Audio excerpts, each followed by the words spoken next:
Imagine just waking up one day and seeing your entire neighborhood, your family, your friends, your future vanish into smoke. Homes broken, families shattered, dreams destroyed. And the worst part, it wasn't an accident.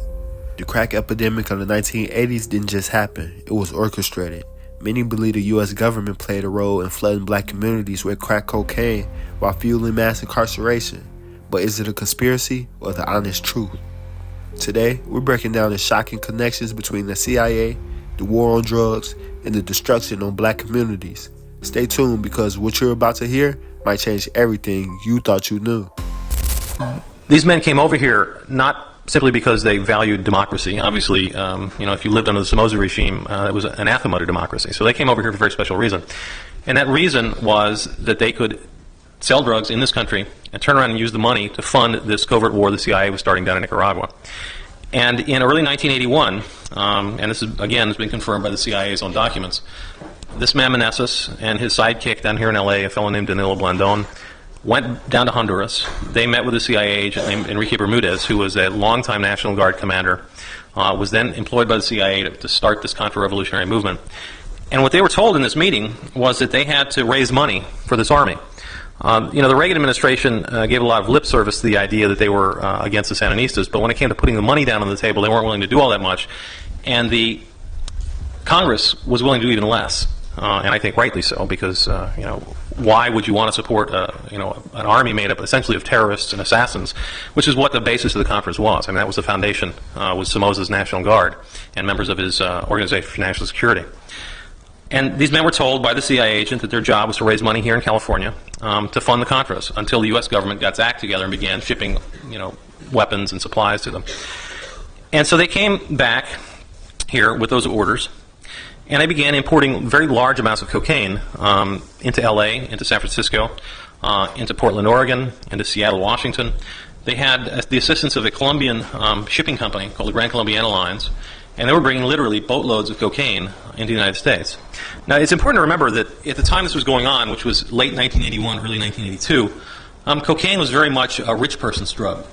In the 1980s, investigative journalist Gary Webb published a bombshell report linking the CIA to cocaine trafficking. He uncovered how Nicaraguan Contras, who were backed by the U.S. government, were flooding American streets with cocaine, which was then turned into crack and sold in black neighborhoods. The result?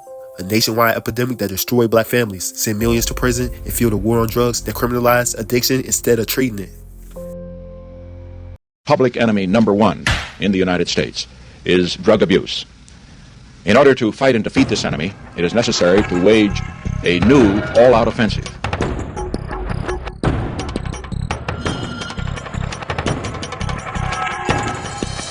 Drugs are menacing our society.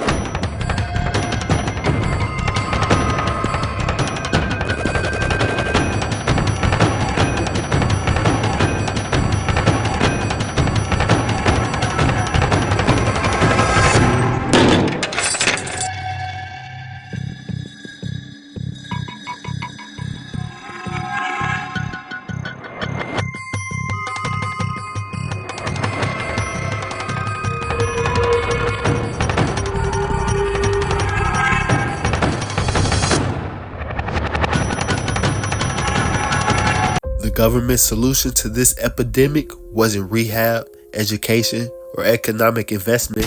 It was war. The war on drugs turned black communities into war zones, filling prisons with young black men while the government ignored how the drugs got there in the first place. While black men were locked up for possessing tiny amounts of crack, wealthy white Americans using powder cocaine got slaps on the wrist. The sentencing disparities were outrageous. 5 grams of crack carried the same sentence as 500 grams of powder cocaine. Why? Because crack was devastating black communities, and that was the plan all along. Where did the CIA come in at? Well, they was in from the beginning, right? But we don't know that the CIA. We don't find out that until my drug supplier, who became my informant, set me up. He wasn't a CIA agent because if you're a foreign nationalist, you can't be a CIA agent, but you can be what they call an operative. And the operative means that the CIA can pay you a salary, but you're not a CIA agent. Right. But he was getting the drugs he sold to you from them. Well, that ain't what they said. They said it more like this here. Ronald Reagan gave his boss $18 million to buy supplies for their army. They took the 18 million because it wasn't enough money, and they bought drugs. The CIA knew they were selling drugs, but they said they didn't sanction it. You didn't find this out until you were set up and out. So I was going to trial. We were in trial, and even in trial we didn't really know. We didn't understand the magnitude of it until this reporter Gary Webb from the San Jose Mercury News broke the story. Gary figured it out some kind of way. I don't know how, but he figured it out, and he brought it to everybody's attention. Meet Freeway Rick Ross, the street kingpin who became one of the biggest bosses during the crack trade, not having a clue that the cocaine he was selling was being imported by government-supported operatives.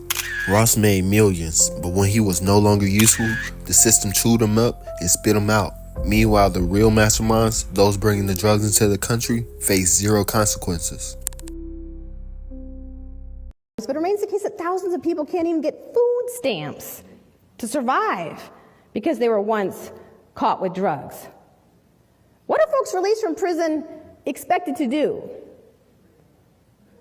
You're released from prison, can't get a job, you're barred from housing, even food stamps. Food may be off limits to you. What do we expect them to do? Well, apparently what we expect them to do is to pay hundreds or thousands of dollars in fees, fines, court costs, accumulated back child support, which continues to accrue while you're in prison. And then in a growing number of states, you're expected to actually pay back the cost of your imprisonment. And if that isn't enough, well, get this.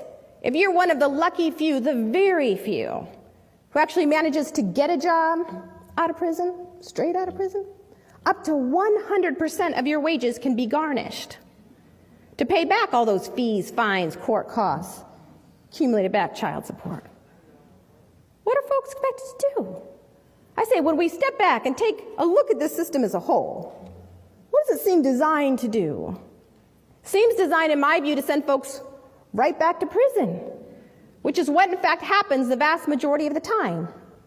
About 70% of people released from prison return within a few years, and the majority of those who return in some states do so in a matter of months, because the challenges associated with mere survival on the outside are so immense. The crack epidemic didn't just create addicts, it created a prison pipeline. Michelle Alexander calls it the new Jim Crow, where mass incarceration replaced slavery as a tool to control black people.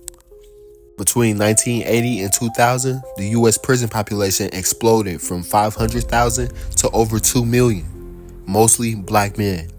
Fathers ripped away from their children, families torn apart, generations lost. And yet, we're supposed to believe this was just an unfortunate coincidence? Another thing about how perspectives change over time. Bobby Rush, member of Congress, said the other day, "I'm ashamed that I voted for the '94 crime bill." You ashamed of that bill? Not at all. In fact, I drafted the bill, as you remember. I know that. We should focus on them now, not out of a liberal instinct for love, brother, and humanity, although I think that's a good instinct, but for simple, pragmatic reasons. If we don't, they will, or a portion of them will, become the predators 15 years from now. And Madam President, we have predators on our streets that society has, in fact, in part because of its neglect, created. Again, it does not mean because we created them that we somehow forgive them or do not take them out of society to protect my family and yours from them. They are beyond the pale, many of those people. Beyond the pale. And it's a sad commentary on society. We have no choice but to take them out of society.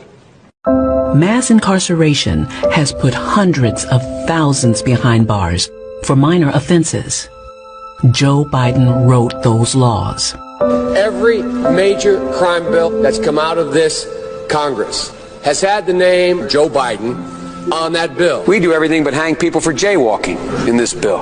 Joe Biden's policies destroyed millions of black lives. The so-called solution to the drug crisis: harsher laws, more police, longer sentences. In 1944, the crime bill expanded mass incarceration even further, making sure black communities never recovered. They created the problem, then used it as an excuse to lock us up, and the cycle continues till this day. The crack epidemic wasn't just a tragedy, it was a setup, a war disguised as policy, a plan that worked exactly as it was intended to. But now that we know the truth, the question is, what do we do about it? We rebuild, we invest in our communities, we educate, we fight for policy changes that undo the damage they caused. And most importantly, we never let history repeat itself. If you believe the truth matters, drop a comment below. Do you think the government was responsible for the crack epidemic? If you want more deep dives into stories they don't want you to hear, hit that like button, subscribe to Black Elevators, and share this video with someone who needs to see it. We don't just tell stories, we expose the truth.